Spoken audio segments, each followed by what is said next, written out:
तो यहाँ दिया हुआ है, क्या आप जानते हैं? तो एक सिंपल मेथड है जिस तरीके मतलब रेल की पटरियों को जोड़ने का तरीका, रेल की पटरियों को किस तरीके से जोड़ा जाता है, मतलब थर्मिट वेल्डिंग होता है ये। तो जिस तरीके से वेल्डिंग किया जाता है ना लोहे को, तो उस तरीके से ही ये मेथड है थर्मिट वेल्डिंग। तो इसमें क्या होता है, जो रेल की जो पटरियाँ हैं वो अगर जॉइंट टूट जाते हैं तो, या फिर कुछ मतलब थोड़ा सा पार्ट निकल जाता है, तो उसको जॉइंट किस तरीके से किया जाता है। तो स्टील होता है, उसको स्टील को बहुत ज़्यादा गर्म किया जाता है, और गर्म करने के बाद में जो पटरी है रेल की, तो उसको एक साँचा रहता है, साँचे के अंदर उसको बराबर एक सेट किया जाता है कि वो आगे पीछे ना हो, उसको सेट किया जाता है।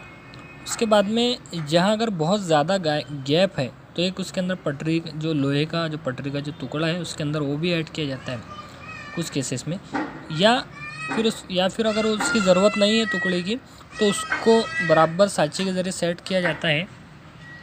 और फिर ये जो स्टील जो आपने गर्म किया था वो बराबर उसको तरीके से वहाँ पे डाला जाता है, छोड़ा जाता है, जिससे क्या होता है वो जॉइंट पूरा पैक हो जाता है। और बाद में जब वो ठंडा होने के बाद में इतना बेहतरीन हो जाता है कि ऐसा लगता ही नहीं है कि यहाँ पे जॉइंट करा हुआ है, एकदम सा आड़ा टेढ़ा नज़र नहीं आता है, बिल्कुल ऐसा शेप के अंदर में वो पूरा जॉइंट पूरा उससे मिल जाता है। तो इस तरीके से शॉर्ट में यहाँ दिया हुआ था किस तरीके से रेल की पटरी को जोड़ा जाता है। इसके बाद है नेक्स्ट सुस्त आमिल धातु की तहसील। पहले हमने देखा है धातु की तहसील, फिर औसत आमिल धातु की तहसील, अब देख रहे हैं सुस्त आमिल धातु की तहसील। हमको पता है सुस्त आमिल धातु कौन सी होती है, सोना है, तांबा है ना, पारा है, ये जो है ये सब सुस्त आमिल धातु है। पेज नंबर 97 पर हमने देख चुके हैं तांबा, पारा, चांदी, सोना, ये क्या है लेस रिएक्टिव है, ये आज़ादाना हालत में पाई जाती है और बहुत ही सुस्त आमिल धातु, ये रिएक्शन बहुत कम करती है। तो सुस्त आमिल धातु की तहसील धातु जो तामुलाती सिलसिले में नीचे की जानिब है वो सुस्त आमिल धातु होती है, देख चुके हमने कौन सी होती है। तो इसलिए वो कुदरत में आज़ाद हालत में पाई जाती है, मसलन सोना, चांदी, प्लेटिनियम।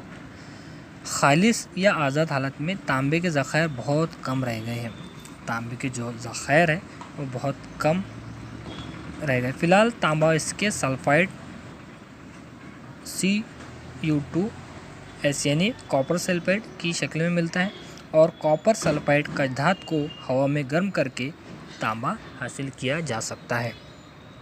तो रिएक्शन दी हुई है किस तरीके से हासिल होता है। कॉपर सल्फाइड को ऑक्सीजन के साथ रिएक्शन करेंगे तो हमको कॉपर सल्फाइड को ऑक्सीजन के साथ रिएक्शन करेंगे तो कॉपर ऑक्साइड हमको हासिल होता है, और सल्फर डाइऑक्साइड क्या होता है, हवा में खारिज हो जाएगा। तो ये जो